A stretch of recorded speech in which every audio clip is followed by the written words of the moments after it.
안녕하세요 여러분, 주식 전문가 주마카세입니다. 오늘 주식시장이 강한 하락이 나오면서 투자자들에게 충격을 주고 있는데요.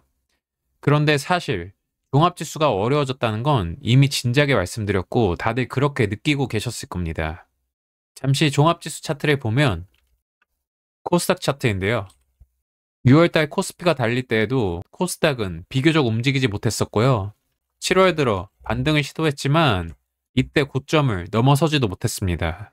제가 이때 말씀드렸죠. 최소 여기 고점을 넘고 다시 이렇게 조정에 들어가야 다시 올라갈 희망이 생기는데 고점 돌파를 시도도 못 해보고 이렇게 꼬꾸라졌기 때문에 이제부터는 조심하셔야 된다고요. 역시나 다시 이렇게 하락세를 보이기 시작했고요. 이 부분을 깨트리더니 오늘은 이 부분까지 깨트린 상황입니다. 그래도 이렇게 두 번 정도 하락이 나왔고 오늘 이렇게 개파락까지 나온 상황이기 때문에 최소 한 번 정도 더 하락이 나오거나 지금 이 부분에서 지지가 어느 정도 나온다면 반등이 강하게 나올 타이밍이 오긴 할 것 같습니다. 이런 타이밍을 노려야 할 것 같고요. 무엇보다도 오늘 국내 증시가 하락하고 있는 이유는 미국 증시 하락의 영향이 가장 크다고 할 수 있겠습니다. 미국 증시는 계속해서 고점 논란이 나오고 있는데요. 잠시 보시면 다우 차트이고요. 다음은 나스닥 차트입니다. 그리고 S&P 500 차트이고요. 마지막으로 필라델피아 반도체 차트입니다. 어떤가요? 드디어 기나긴 상승이 끝나가나 싶은 지수의 움직임입니다. 이러한 하락의 주된 이유로는 미국의 정치적 불확실성을 꼽을 수 있겠는데요. 바이든 대통령의 대선 후보 사퇴, 해리스 부통령의 새로운 민주당 대선 후보 가능성, 트럼프 전 대통령의 재선 가능성 등 미국의 정치 상황이 굉장히 불확실한 상태입니다. 주식시장이 가장 싫어하는 게 바로 이 불확실성인데요. 왜냐하면 정치적 불확실성은 정부의 정책 방향에 대한 불확실성을 초래하기 때문입니다. 예를 들어 세금 정책, 규제 변화, 무역 정책 등의 변동성이 클 경우 기업들은 미래의 수익성 예측이 어려워지고 이는 주가 하락으로 이어질 수 있습니다. 지금 미국의 정치적 상황이 딱 그렇다고 볼 수 있겠고요. 정책의 불확실성, 정부의 재정 정책, 정치적 갈등 등 다양한 요소들이 복합적으로 적용하며 시장에 영향을 미치고 있다고 생각합니다. 역사적으로도 정치의 불확실성이 증시의 변동성을 높였다는 점을 고려할 때 이러한 불확실성이 지속될 경우 증시의 하락 가능성은 높아질 수밖에 없습니다. 게다가 2분기 실적 시즌을 맞이하여 테슬라, 구글 등의 실적이 시장 기대치에 미치지 못하면서 기술주 위주로 이러한 현상이 더욱 가속화되고 있는 모습인데요. 당분간은 많이 오른 기술주들에게는 어려운 시장이 될 것 같습니다. 지수 상황이 이럴 때는 무조건 저점 대비 많이 올라있는 종목은 건드리시면 안 됩니다. 무조건 필패입니다. 필패. 그럼 오늘 주제인 양지사와 신라섬유, 코데즈 컴바인 얘기로 넘어가 보겠습니다. 주식 초보자분들이 아닌 이상 양지사, 신라섬유, 코데즈 컴바인이 대표적인 품절주라는 것은 다들 알고 계실 겁니다. 품절주란 발행 주식수가 적어 시장에서 거래되는 주식수가 매우 적은 종목을 의미합니다.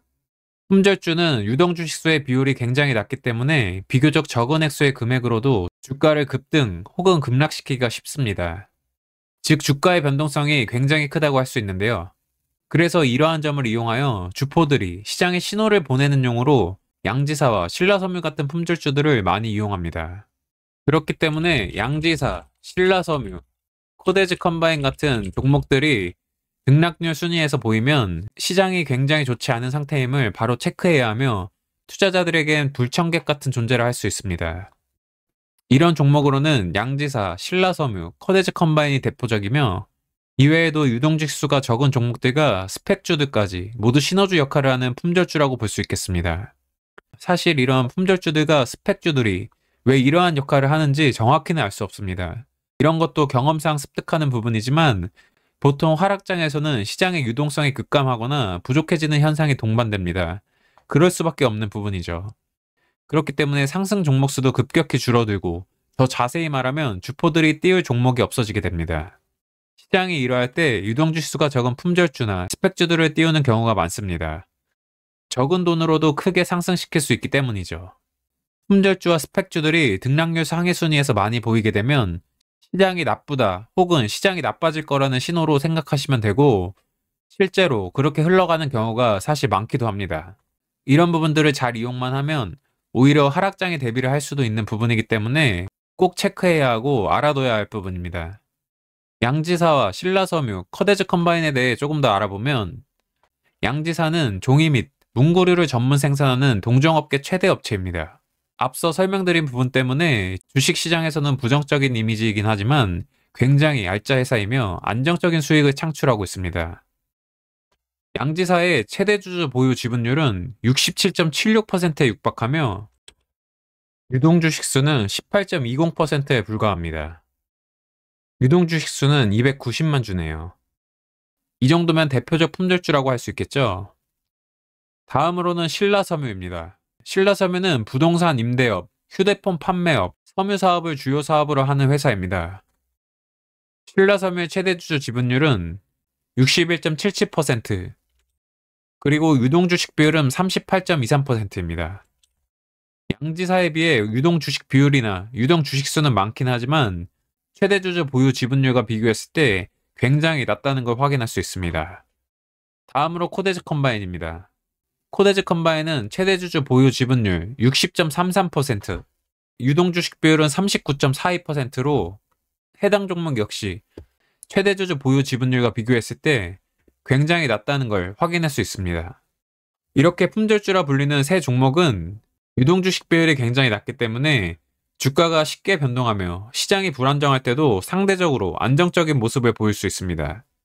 코스닥 차트와 비교하여 정말 그렇게 움직였는지 한번 확인해 보겠습니다. 위에 보이는 차트는 코스닥 오늘 분봉 차트이고요. 아래는 양지사 오늘 분봉 차트입니다. 이렇게 시장이 하락하는 구간에서 양지사는 상승이 나왔었고요. 이렇게 시장이 반등을 하는 타이밍에는 양지사는 반대로 하락을 했습니다. 그리고 시장이 다시 하락을 하자 양지사는 이렇게 다시 상승한 모습을 볼 수 있습니다. 이렇게 보이는 것처럼 큰 틀에서는 코스닥 차트의 인버스 차트가 양지사, 신라섬유 이런 종목들의 차트와 비슷한 걸 확인하실 수 있습니다. 정리하면 등락률 상위에서 양지사, 신라섬유, 코데즈 컴바인 같은 품절주들이 보이기 시작한다면 시장 하락 신호, 시장 하락 시그널로 보시고 시장을 보수적으로 대응할 필요가 있겠습니다. 오늘은 이렇게 양지사, 신라섬유, 코데즈 컴바인 등의 대표 품절주에 대해 알아봤습니다. 시장이 좋지 않은 만큼 텔레그램 정보방을 통해 조금 더 신경을 써가면서 이렇게 시장 상황에 대해 말씀드리고 있는데요. 오늘도 이제 재건주라든지 여러 번 영상도 올려드리고 설명드렸던 라파스 종목을 통해 어느 정도 수익을 챙겼을 거라 보는데요. 100% 무료로 이렇게 정보를 제공해 드리고 있으니 이 텔레그램 정보방에도 많이들 입장해 주시고요. 오늘 영상이 대부분 하락장을 경험하신 분들은 알고 계신 내용이겠지만 다시 한번 확인하는 차원에서 보시고 하락장을 한 번도 경험 못 해보신 분들이나 주식 초보분들이라면 모르실 수도 있는 내용이라고 생각합니다. 영상 내용을 잘 참고하시고요. 현재 주식시장이 절대 상승장이나 좋은 분위기의 시장이 아닙니다. 그렇기 때문에 더욱 신중하게 투자에 임하시길 바랍니다. 오늘도 시청해주셔서 감사드리며 오늘 영상은 여기까지 하겠습니다. 나가시기 전에 오늘 영상이 도움되셨다면 구독과 좋아요 꼭 좀 눌러주시고요. 이해 안 가시는 부분이 있다거나 궁금한 점이 있으시면 부담없이 댓글로 남겨주세요. 확인 후 답변 드리도록 하겠습니다. 그럼 저는 다음 영상에서 더욱 좋은 컨텐츠로 찾아뵙도록 하겠습니다. 지금까지 주식전문가 주마카세였습니다. 감사합니다.